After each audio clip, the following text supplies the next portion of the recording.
The topic for this panel is the future of sustainable fashion and design. 可持续时装和设计的未来. Our moderator, Ms. Daisy and the Senior Associate from Dundee Partner Legal Counsel. 杨坤女士来自 Dundee Partner Legal Counsel 的高级律师. Our panelists are Mr. Emilio Brunelli, the Managing Director of Tecnica Group. 来自泰尼卡中国的常务董事 Emilio Brunelli 先生 ，Miss 陈颖婷 from the School Director of Istituto Marangoni 来自马兰格尼学院上海校区院长陈颖婷女士。Now I give the floor to our dear moderator. Thank you, Yvonne. Thank you, appreciate it. So before we start the conversation, I would like to invite Remigio and Yingting to give the audience a little bit introduction of yourself and your company or the institute, what you do. Just 1 or 2 minutes, briefly. Ladies first, lady first. Okay. That's a very good strategy. I'm going to start. So it's Yingting Chen. I'm the Chief Operating Officer for Istituto Marangoni, mainland China. Actually, I've been always working in education. Before joining Marangoni, China, I used to be in France for 10 years. So actually, when we were just talking, unfortunately, I don't speak Italian, but I do speak French.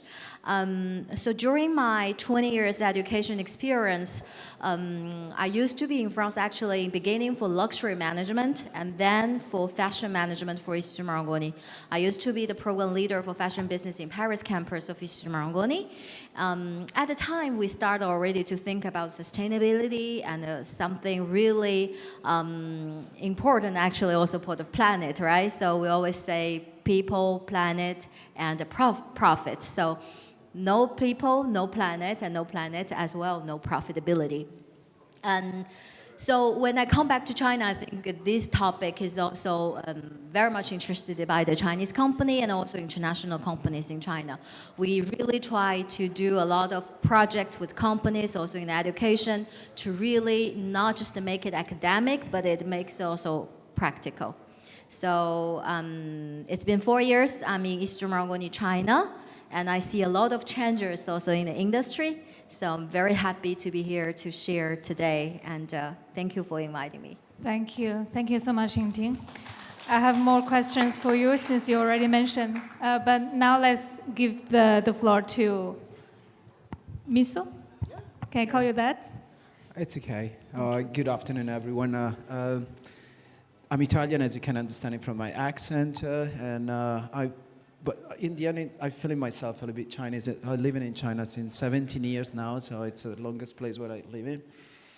How can I be linked between outdoor sports and myself? Is because I tried to pretending to be an athlete when I was young, and then I fell in love with the sports. And after my graduation, I got the chance to work in the sports industry, and it's been an interesting part at the beginning because probably some guys, I working as a product manager, so it was interesting to see something like from scratch that it was arriving on the shelves around the world.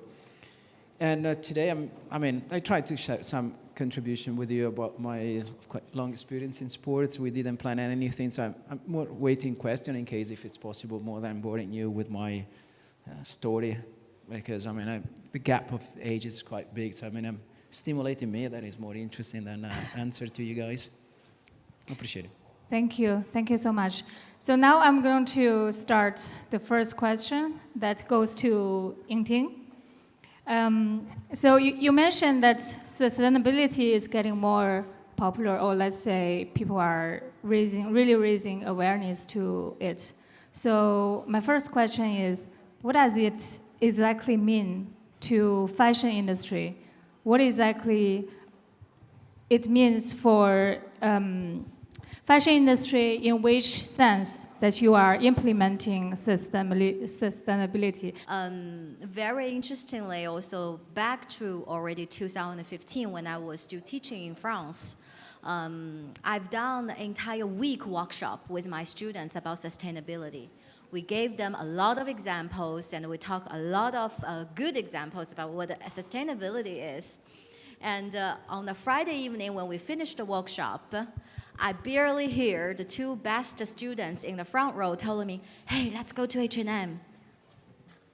I was like, I just spent an entire week telling you that, buy quality good, buy less. Just, have a good consumer behavior from your side. That's why I love the adjective you just used for sustainability, getting popular. So what does that really mean, getting popular? Does it really make an effect? Very interestingly speaking, I also ask my students, if you have two products, one is sustainable, one is not.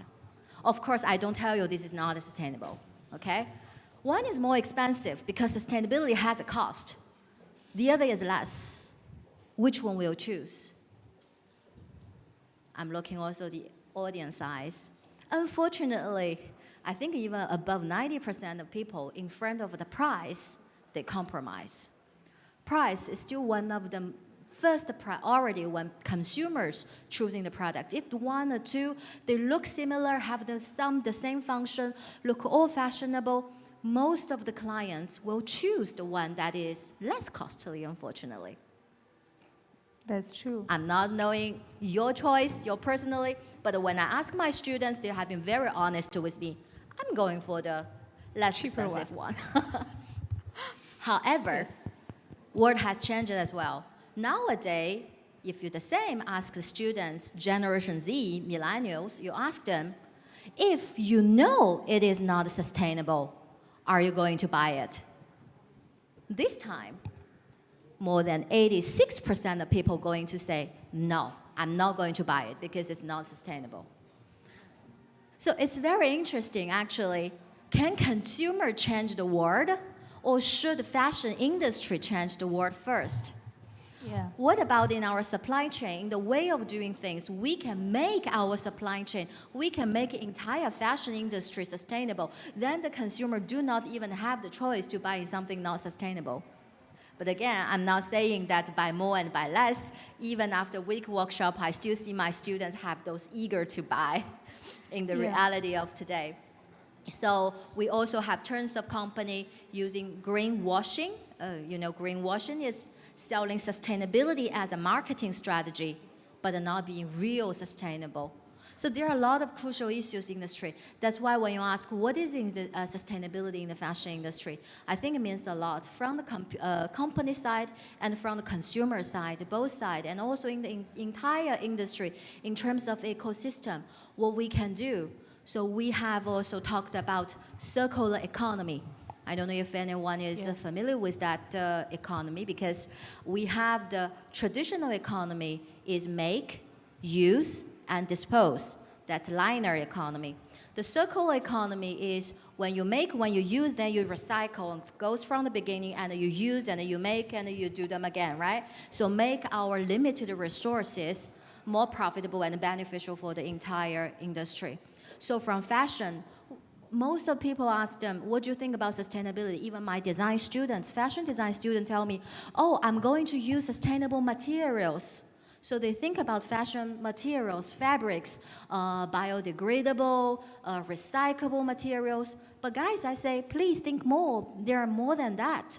From the design stage, maybe use quality materials, doing timeless styles, so you don't need to change your style every 6 months. From the production side, the material is one thing, and then from the supply chain side, use less energy in the transportation, use less energy in the marketing, use less energy also in the fashion show, just a very shining campaign everyone does for the fashion show, but in the end it consumes a lot of energy too, with the lights and with everything. Transportation also with a lot of different, let's say, CO2 that consumed during the transportation. In the end, how to reuse them, how to sharing, we talk about sharing economy, how have a second life for the given products. So I think it means a lot of things in the fashion industry, and there's so many little things we can do to make it real sustainable. Thank you so much for the sharing.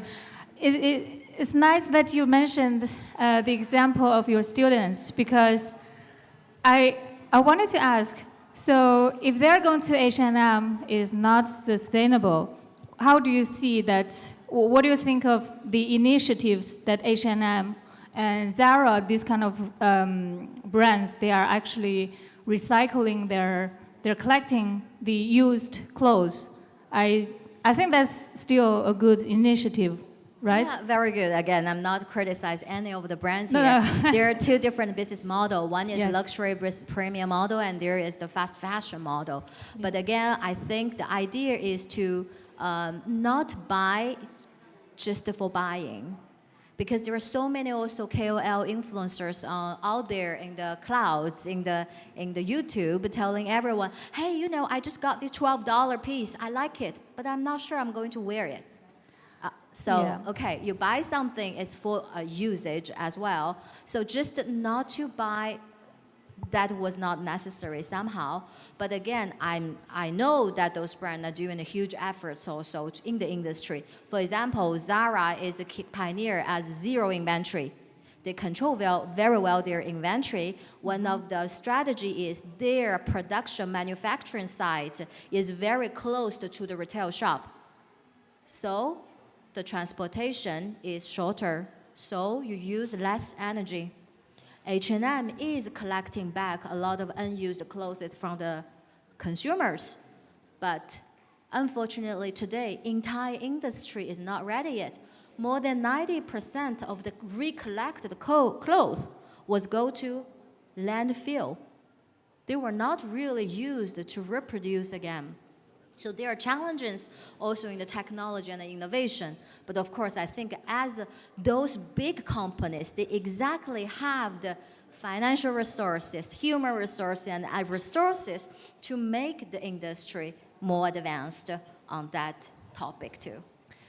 Thank you We very need much. them, actually. Yes, that's actually inspired me. That actually maybe instead of training the students, do you also offer like trainings to the big brands so that they can have this sustainability in their DNA or in their brands, not only to produce fashionable, stylish clothes, but also have this program?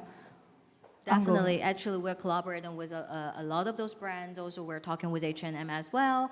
But we have also worked with OTB, Diesel, Anasu, those brands last year. They actually gave our students for free some unsold, let's say, stocks. And our students did an entire project of upcycling.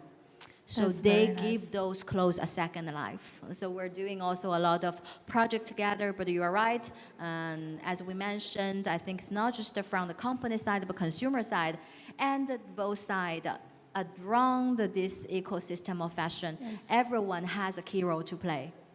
Thank you very much. I really loved it. So speaking of this fast fashion, I think your industry is completely opposite, right? For outdoor sports, it has to be sustainable, or let's say it has to last longer because you are using these clothes or the shoes for specific sports. You don't only need them to be fashion, but mostly you need them to be, what's the word? Do you mean in terms of performance? Yes, they need to perform better rather than looking better. So, yes, functionality comes first. How do you balance this? Let's say that it's more a problem for us more than the end users. Because if you ask it all of them, in the end, even if it's a technical product, they're going to be choosing what they like in terms of appeal and colors.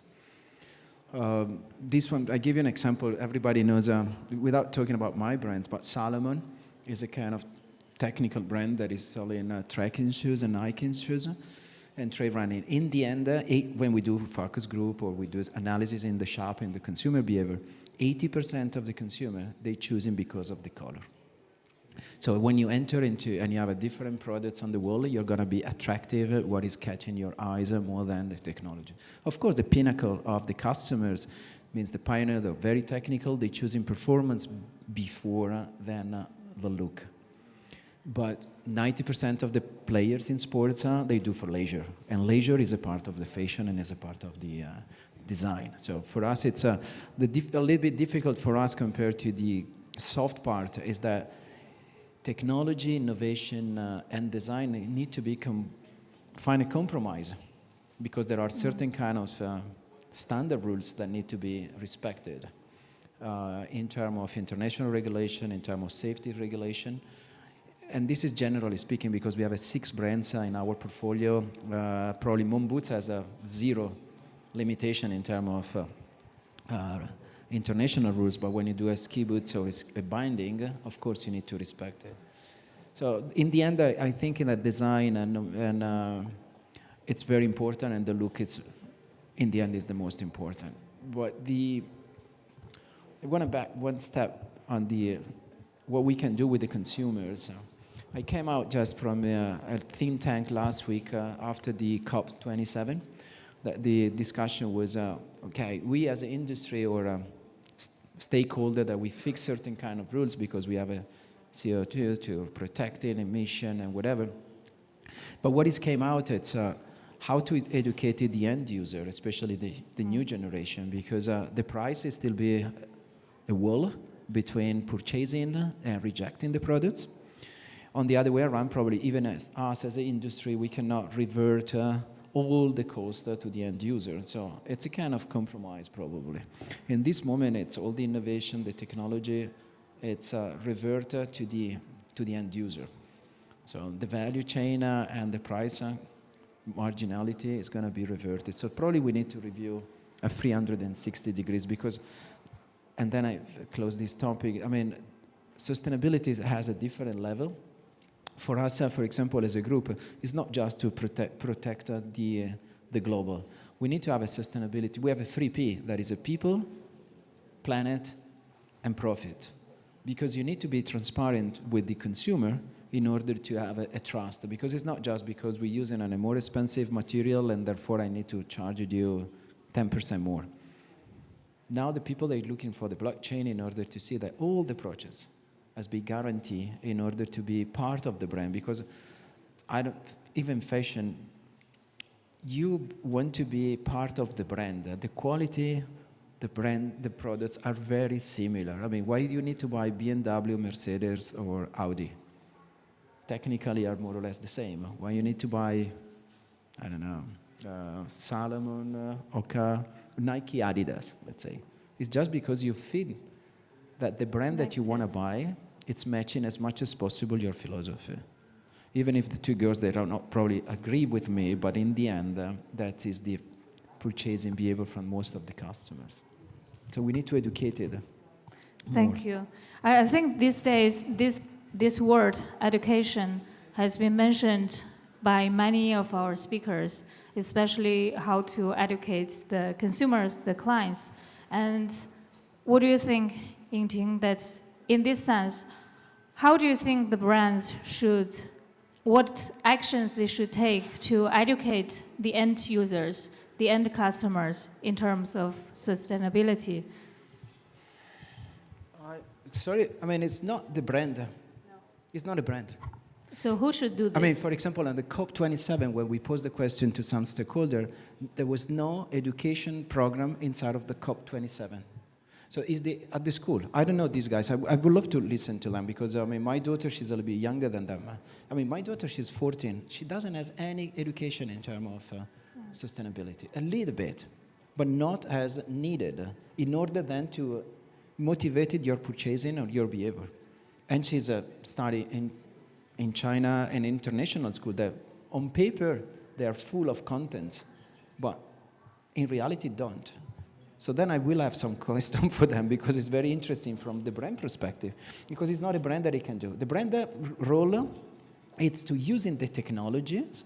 Some brands are developing new technologies. Some brands like us, we make in end user products. We need to use in the most advanced technology to reverse to the market. But we cannot even educate it. We can give it some message to be part of the brand or not, but it's not our role, unfortunately. Otherwise, we mix up the role, and then it's going to be in the confusion that we are now. Who takes in this kind of leadership? I give you the last example, Oakley. Probably most of them, they know Oakley. They're making an amazing product, recycle, fantastic, full of content. And the CEO of China, he told me that he sold 20 pieces in 3 months because no one willing to pay the premium price for the quality in terms of sustainability. So this is the part that the brand, you can do whatever you like, but if you don't have an inside or you have a base roots in your side, it's impossible. We are not communicating on the same level. I see That's your point. I totally agree. I think it's very difficult for brands to educate consumers on that side, or if we need to wait until that side, it's probably too late. And also for even educational institution for us, I just gave you the example. After a week's workshop, my students I try to tell them buy less, but in the end, they still go to buy more. Something very difficult, I think, to tell them when they were not grow up with it. Another example I think is very interesting is about NFT. So all those brands today is trying to give those, virtual clothes, virtual shoes of Gucci, whatever. So for a lot of adults, us, we've been growing in the real world. You ask me to buy a virtual shoes, I'm like, well, I'm buying it, what is for? But then, I just heard a story. There was a young girl and asked her mom, Mom, I want the Gucci shoes. Mom says, yes, okay, let's go to shop. Which one do you like? And no, I don't want that one. I want the virtual one. Why do you need a virtual one? Because my friends are owning the cloud. Because I want to show my friend, my classmates, and my teacher.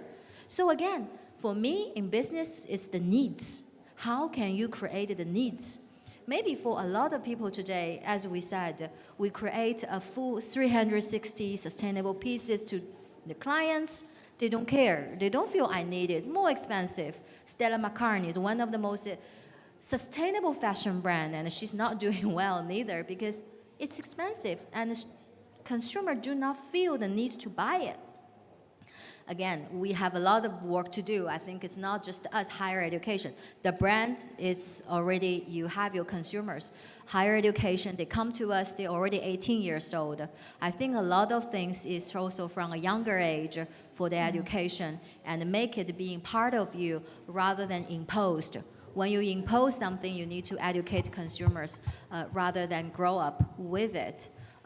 That's why I really have the hope in the education for the younger kids. I think by those generation grow up, they actually will have no choice of non-sustainability goods, And also, we said, today, Generation Z, when you tell them this is not sustainable, they're not going to buy it. It's coming. So you need to tell them. You also mentioned for example, that when they are buying, they don't know if they are sustainable or not. So if you leave a mark or if you have a tag saying that this is sustainable materials or this how sustainable the clothes is, they are more willing to buy it. Is that the case? Or still the price? Still price matters more? I don't know in fashion, but I take in as a brand some responsibilities because I think that for a certain period it's been a marketing tool. So they just put in some logo or some iconic on the products, explain nothing. So there was no capacity to have a blockchain to contribute. So there's been now I think that we are in a momentum that it's time to turn it from stakeholder, politician, industries, and the end user. And you see how many countries, they don't participate yet in certain kind of decarbonization plan and program. So, but now there is an evidence that the temperature is going to change it, that there are evidence of this kind of behavior need to stop it, need to change it. In the last 5-10 years, my perception is most of the time, even a lot of brands, they put in organic, green, but I mean, there was no any track on that one, and nobody knows almost controlling. Therefore, even the end user, they think it to be silly. I mean, they say, why? Because you put me in green leaves, then it's green, based on what? So I think that now it's really time to communicate it in a circular way. So the politicians say, this is the effect The industries need to take in a commitment. The end users need to be educated in order that we enter in a power of capacity. Then it's going to be always the entry price level, middle level, high level. That is always the market. We're not changing. There are so many different consumers. We cannot only just point it in one. The common prosperity, unfortunately, I mean, I love China, but I mean, it's a little bit tough. I mean, economically, is impossible. Okay, but that is the point. We need even us to take in a commitment. And now we are in this last stage to commit with our consumers. Thank you. That's quite inspiring. And I think both of you have mentioned that this is really not a job can be done by the companies or by the Not end by one users. single stakeholders. Yeah. It's a And really also- joint effort from company, consumers, government, and everyone. Everyone has a. The whole society. I give you an example. The differentiation of the dusty.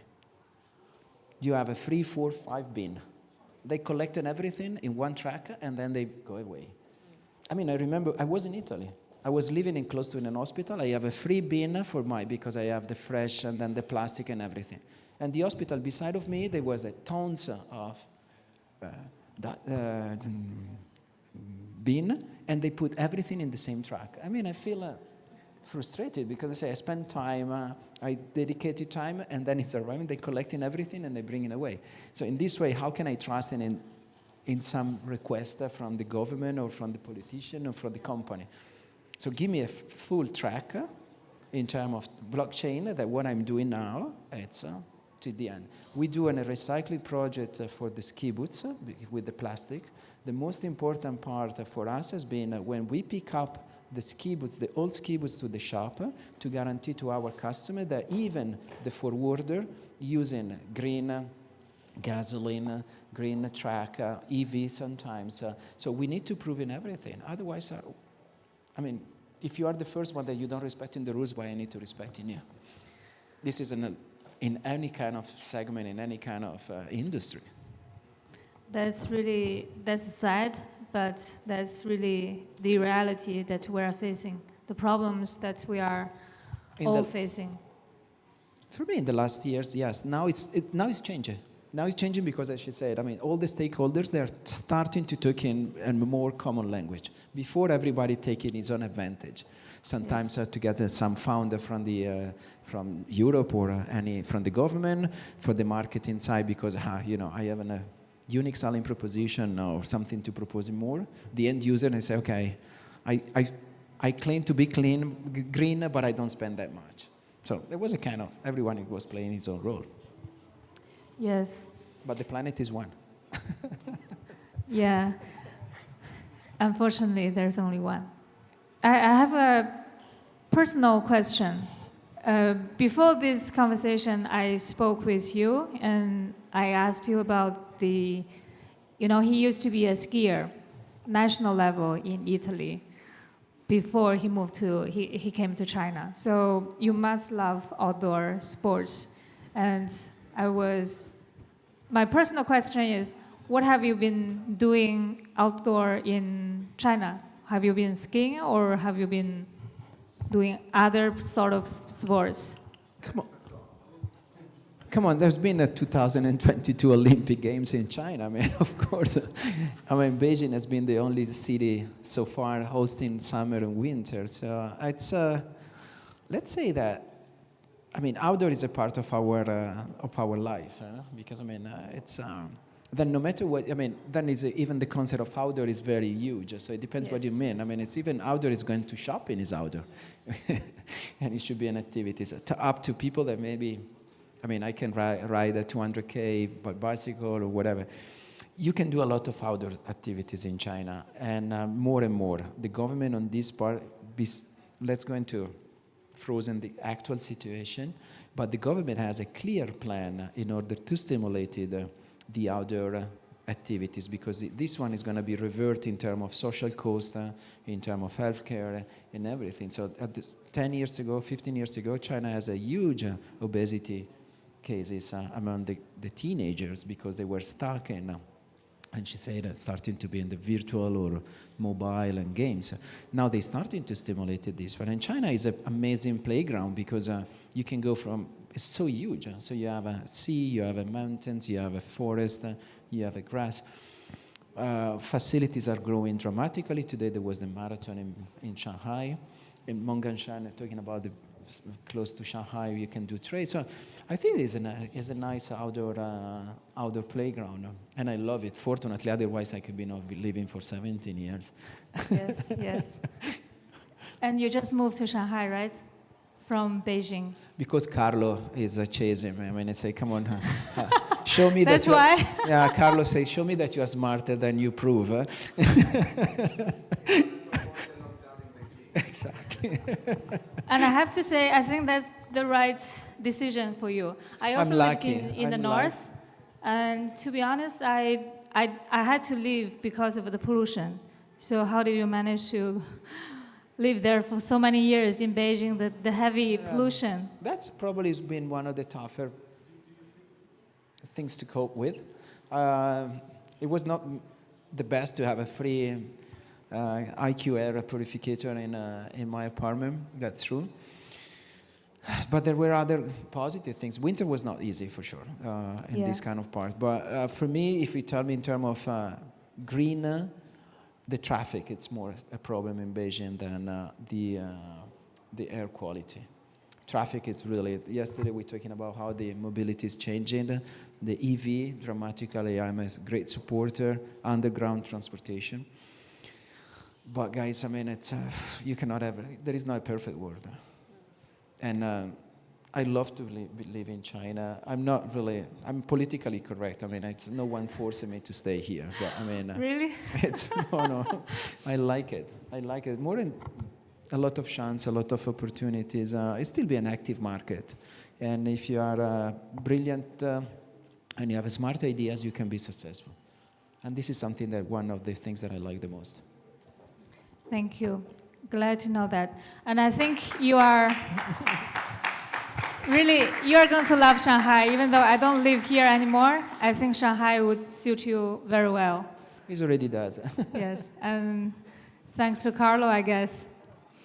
So my next question, let's come back to this education thing we all have been mentioning.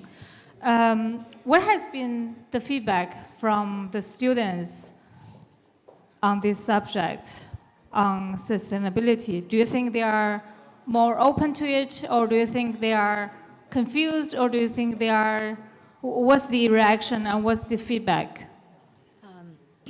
I think it's just part of them. It's just a part of the study. At Istituto Marangoni in 2015, when we did a global meeting with 9 different schools over the world. You know, we have campus in Milan, London, Paris, Florence, Shanghai, Mumbai.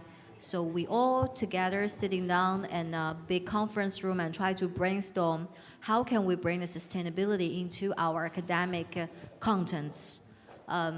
Very interesting, the conclusion or what we did in the end is not to have a standing alone topic or standing alone courses called sustainability, but it should be everywhere. It should be immersive. It should be just a part of the content everywhere. That's why I said, no matter you're a fashion design student, styling student, business students, sustainability is everywhere. And in the circle of fashion, it's from design to manufacturing to supply chain to energy to upcycle, recycling. It is everywhere. So I have actually a very interesting example also. A student of fashion design, she made herself mushroom-made materials. She really tried mushroom. So she actually tried to really innovate herself to make the texture with the mushroom. She cultivated it during 3 months, and she used it to make her graduation fashion garments. I think the attitude is very well, but in the end it was not enough, unfortunately, because it's not industrialized. So she had to buy other materials to be together with what she made herself. I think it's a good try. It's a little laboratory, but again, from consumers and their consumer, they will be the future professional fashion industry as well. Their attitude, their belief, and the way of working will change the industry. We do believe in the future because they are going to be the main players in the industry. So I think it has been successful. And if you look at the entire education field, everyone is again talking about sustainability, but or less now. Because we talk about it less, because it's really part of it. We don't need to mention it anymore. It's kind of already in the DNA, it's in the mentality. But I think this is a super good start. Thank you very much. So you think now we already have, let's say not enough, probably not enough, but already we've reached to a level where we don't even need to emphasize sustainability because it's already in most of the, let's say, the society's awareness. Yeah. You think so? Yeah, when we emphasize too much, there is a problem. Then it becomes greenwashing, as you also mentioned. It is maybe even just to use it as a marketing, because if you say it, sometimes a lot of things you don't need to say it when you really do it. Thank you. That's very, yes. I think that's a very good point. And I think that's really why we have been really bringing these topics, bringing these speakers together in order to, I don't think it's ever enough to emphasize this sustainability. However, in our daily operation or in our daily production, everyone is already, especially the stakeholders, if they are already having this idea, then it's much easier for everyone to actually achieve. I don't think we're going to achieve these targets very soon, but however, I think we are on the right track.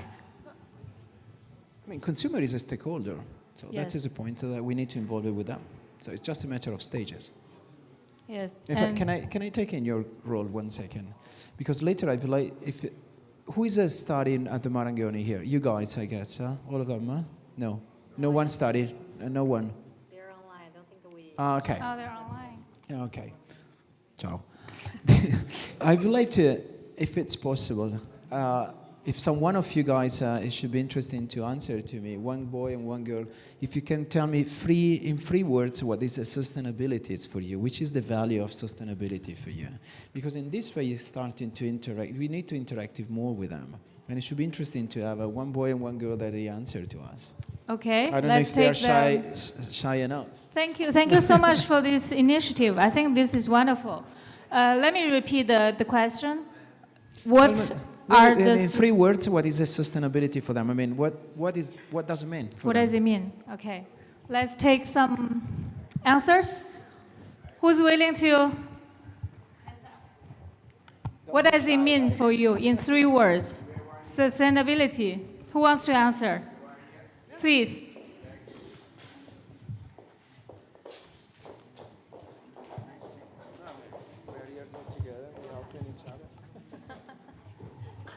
I would say like it's a renewable and green and also cradle to cradle. Which is the last one, sorry? Cradle to cradle. Cradle to cradle. Yeah. Okay. Thank you so much. Someone else? A guy. Now we have many guys here. A boy.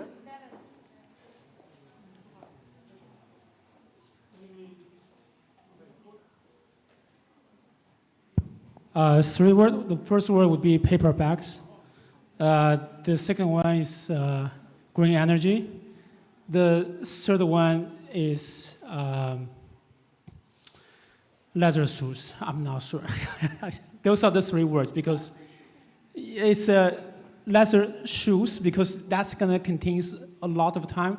The shoes that we wear, if it's made of some kind of leather, and it's gonna last a long time than others. And then, yeah, those are the 3 words. Paper bags and what's the second word I even forgot? Yeah. I appreciate it. What do you think about the answers? Do you think they managed to capture the meaning? Well, I mean, personally, because we do products, of course, one of the key for us is to have a more sustainable products in terms of long life or cycle of life of the products. And on the other way around, is to have a less impact in terms of production, because in this way you can affect in the planet. So almost is matched in two parts, because energy consumption is always related to anything that you do. As you say before, it's not just a matter of production, but it's all the value chain, transportation, so to have a very close circulation. And therefore, yes, but you can see that already between two people, they have 6 different words. So sometimes it's not easy for us as well to match or to find certain guideline to follow. So it's a nice challenge. It's a nice challenge. I think if you ask 100 people, you will have 100 different answers. Yes. Today, yes. My dream is that probably in 5 to 10 years, at least 50% of the answers should be online. That means that we are working together. Otherwise, everybody has his own part, and it's tough to align it.